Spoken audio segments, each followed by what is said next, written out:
बाद एक बार फिर स्वागत आप सभी का इंडियन टीवी 24 पर। आपके साथ मैं हूं दीपक तिवारी। खनन खनन एक ऐसा शब्द है जिसके साथ अवैध शब्द स्वतः ही जुड़ जाता है।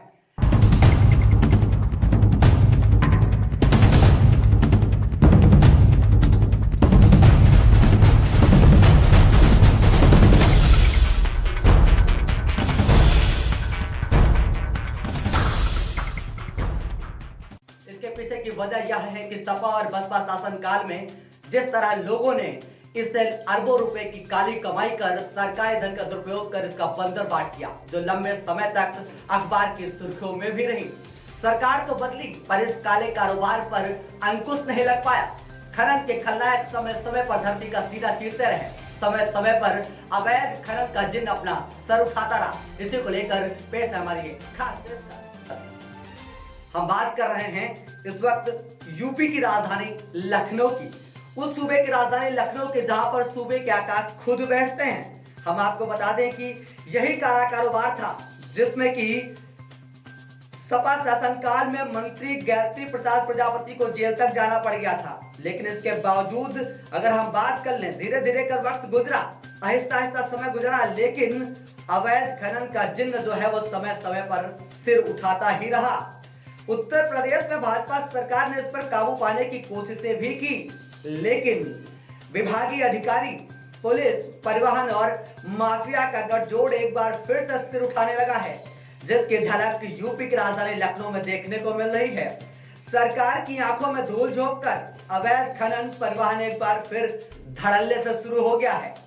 अवैध खनन के कारोबार पर अंकुश लगाने के दावे कुछ इस तरह के हैं कि जैसे गोमती नदी या तालाबों से जल कुंभियों को दूर करने की बात कही जाए। बात राजधानी लखनऊ की करें तो राजधानी लखनऊ के इंदिरा नगर, चिनहट, जानकीपुरम, मड़ियाओं, काकोरी, सरोजनी नगर समेत पूरे लखनऊ में इस वक्त अवैध खनन का जिन्न सिर उठाए हुए है। खनन के खलनायक बेधड़क तरीके से, धड़ल्ले से धरती का सीना चीर कर अवैध खनन के काले कारोबार को अंजाम दे रहे हैं और अफसरों और माफियाओं के गठजोड़ से यह धंधा बहुत तेजी के साथ फल फूल रहा है। और ऐसे में अगर हम बात कर लें तो जिस तरीके से रॉयल्टी की बात की जाती है राजधानी लखनऊ में, रॉयल्टी की आड़ में प्राइवेट तरीके से मिट्टी को गिराया जाता है और उससे उठने वाली काली कमाई माफियाओं से लेकर के ऊपरी स्तर तक के अधिकारियों तक जाती है। और इस बाबत अगर किसी भी तरीके से इस पर आवाज उठाने की कोशिश की जाती है, इसको उजागर करने की कोशिश की जाती है, तो खनन माफिया इतना आगे जा चुके हैं कि वो कुछ भी करने पर उतारू हो जाते हैं। पत्रकारों को जान से मारने की धमकी तक दी जाती है और आर पार की लड़ाई लड़ने पर आमादा हो जाते हैं। कहीं अगर कोई पत्रकार इस मामले का खुलासा करने के लिए अगर मौके पर पहुंचे तो यहां तक वो खूनी खेल खेलने पर भी उतारू हो जाते हैं।